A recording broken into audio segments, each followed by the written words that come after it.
नमस्ते विद्यार्थी मित्रांनो. आपण शेकडेवारीमध्ये इथपर्यंत पोचलो होतो. आता इथून पुढे आपला जे काय राहिलेले एक्झाम्पल आपण ते पूर्ण करूया.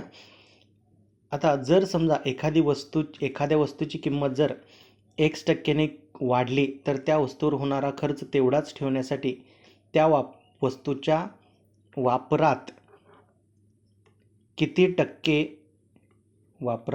टक्के घट करावी लागेल, तर टक्के घट बरोबर X भागिले 100 अधिक X गुणिले 100. आणि सेम तसंच जर त्या वस्तूची किंमत वाढली X% तर वाढ किती होईल त्या वापरात, तर X भागिले 100 वजा X एवढी वाढ होईल. पण आपण एक्झाम्पल आता वेगळ्या पद्धतीने सोडवणार आहोत.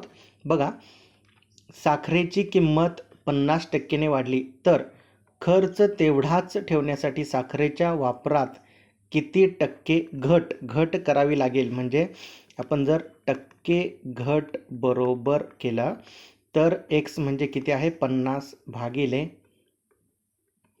100 अधिक 50 आणि गुणुले 100.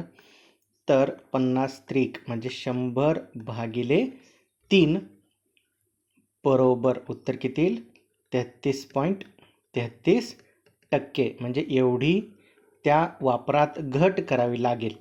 पण दुसऱ्या पद्धतीने सोडवताना पहा आपण काय करतो. 50% म्हणजे किती, 1/2. त्या वस्तूची किंमत आणि त्याचा वापर, किंमत आधी आणि नंतर किती होती. आधीची किंमत जर 2 असेल तर नंतरची किंमत किती असेल, 1 ने वाढली असेल. बरोबर, 1 ने वाढली म्हणजे किती झाली, 3. आधीची किंमत किती होती, 2. आता 50% ने वाढली म्हणजे किती झाली, 3. तर वापर याच्या उलट असतो. म्हणजे वापर आधी 3 होता, आता किती झाला, 2 झाला. कितीने कमी करावं लागेल, टक्के घट बरोबर कितीने कमी झाला, 1 ने. कोणाच्या, आधीच्या वापराच्या 3 आणि गुणुले 100 म्हणजेच किती आलं, 33.33%. नेक्स्ट, चहा पावडरचा दर 25% ने वाढला तर त्यावर होणारा खर्च तेवढाच ठेवण्यासाठी त्याचा किती टक्केने वापर कमी करावा. आता 25% म्हणजे किती, अपूर्णांकात 1/4. आता 1/4 म्हणजे किंमत आधी आणि नंतर, आधीची किंमत आणि नंतरची किंमत आणि वापर, आधीचा वापर आणि नंतरचा वापर. आता आधी किंमत 4 होती, आता किती झाली, 5. कारण 25% ने वाढ झाली आणि वापर याच्या उलट असतो. आता वापर टक्के घट बरोबर वापर कितीने कमी झाला, 1 ने कमी झाला. कोणाच्या, आधीच्या वापराच्या म्हणजे 5च्या आणि गुणुले 100 म्हणजे किती, 20% ने घट करावी लागेल. नेक्स्ट, एका कारखान्यातील कामगारांचा पगार सुरुवातीला 20% ने वाढवला,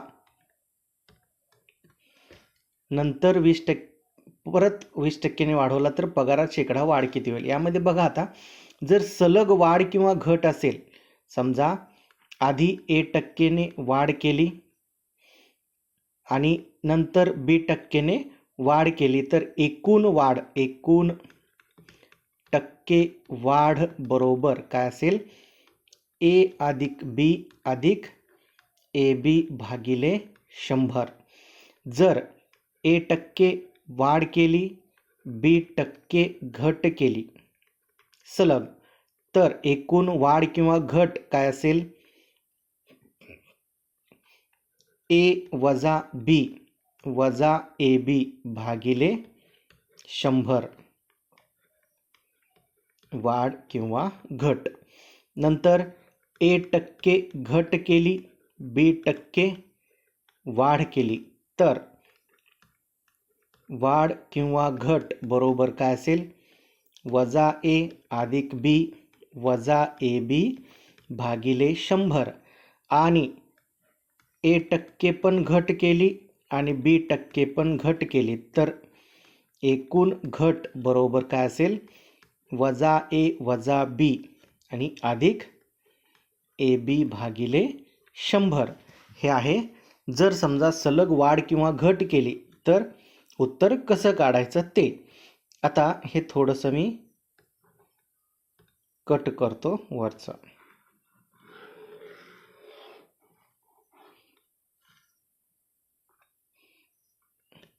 हे एवढं कट करतो.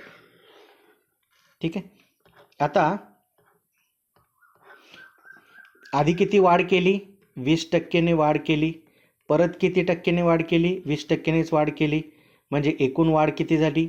20 अधिक 20 अधिक 20 गुणिले 20 400 भागिले 100. शून्यला शून्य गेले म्हणजे एकूण वाढ किती झाली? 44% वाढ झाली. नेक्स्ट, आता तुरीच्या किमतीत सुरुवातीला घट झाली म्हणजे पहिल्यांदा काय झाली? -10 झाली. परत पुन्हा घट झाली म्हणजे -5. आता -5 गुणिले -10 किती?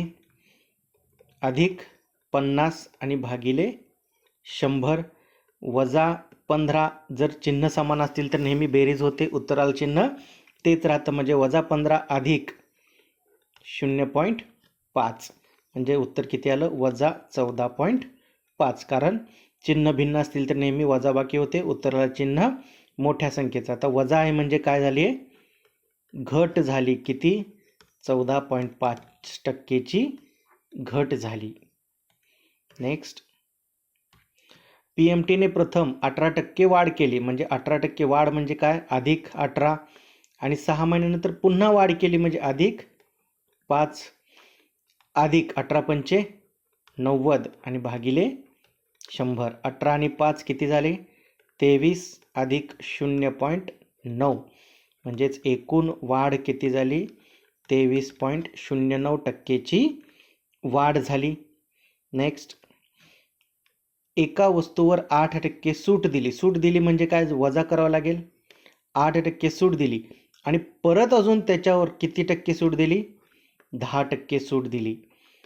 आता -10 - 8 गुणाकार काय येईल? 80 भागिले 100. वजा वजा काय होईल? बेरीज होईल म्हणजे -18 अधिक 0.8 म्हणजेच किती येईल उत्तर? -17.2%. वजा म्हणजे काय असते? घट. किती झाली? 17.2% घट झाली किंवा सूट दिली.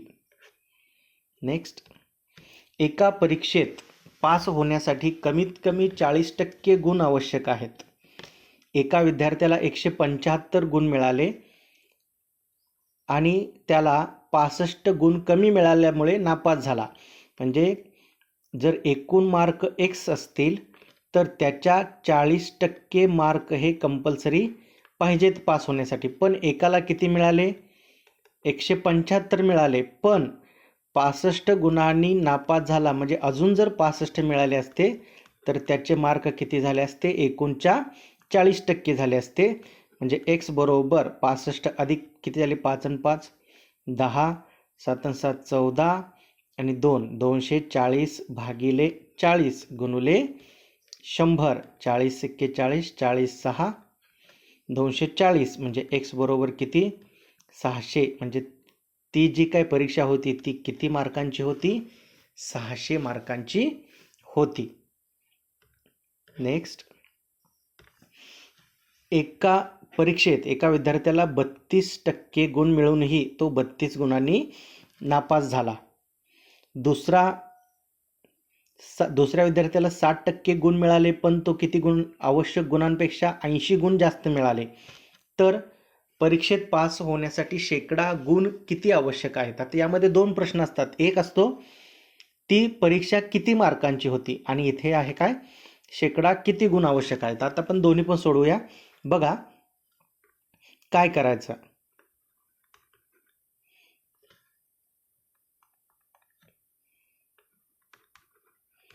एकूण किती गुणांची परीक्षा होती ते काढण्यासाठी काय करायचं?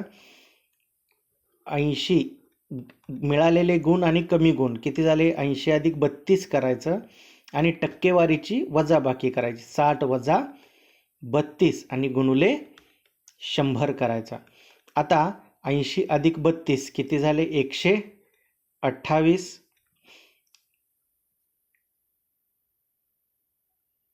सॉरी, 80 आणि 32 किती झाले? 112. आणि 60 वजा 32 किती झाले? 28 आणि गुणुले 100 म्हणजे किती झाले? 28 चोक 112. तर ती परीक्षा एकूण किती मार्कांची होती? 400 मार्कांची होती. आता आपल्याला काढायचं आहे कमीत कमी शेकडा गुण किती आवश्यक आहेत. आता 32% गुण मिळाले एकाला म्हणजे किती? 400चे 32% मिळाले म्हणजेच किती झाले? 0 0 गेले, 4 2 8, 4 त्रिक 12 म्हणजे 128 गुण मिळाले. पण अजून जर 32 मिळाले असते त्याला तर तो पास झाला असता. म्हणजे टोटल किती गुण आवश्यक आहेत पास होण्यासाठी? 160. म्हणजे पास होण्यासाठी 160 गुण आवश्यक आहेत. तर ते 400च्या किती टक्के आहेत? म्हणजे 160 भागिले 400 गुणुले 100. 0ला 0 गेले म्हणजे किती टक्के मार्क आवश्यक आहेत? 40% मार्क आवश्यक आहेत. नेक्स्ट, 2 उमेदवारांमध्ये झालेल्या निवडणुकीत विजयी उमेदवाराला किती मिळाले? 65% मते मिळाली. आणि जो हरलाय त्याला किती मिळाले असतील मग? 35%. आता या दोन्हीतला फरक किती टक्के आहे? 30%. पण कोणाच्या? एकूण मतांच्या. आणि तो किती दिलाय? 375. म्हणजे 30% एकूण मताच्या किती आहेत? 375. तर x बरोबर किती येईल? 375 भागिले 30 गुणुले 100. 0ला 0 गेले, 3ने भाग दिला तर 3 एके 3, 3 दोने 6 आणि 3 पाचे 15 आणि हा 10. म्हणजे टोटल किती झाले? एकूण मते किती होती? 1250 होती. इथे हा आपला शेकडेवारी टॉपिक संपला. जर यामध्ये तुम्हाला काही अडचण असेल तर नक्की कमेंट करा आणि चॅनलला व्हिडिओ लाईक करा, चॅनलला सबस्क्राईब करा. धन्यवाद.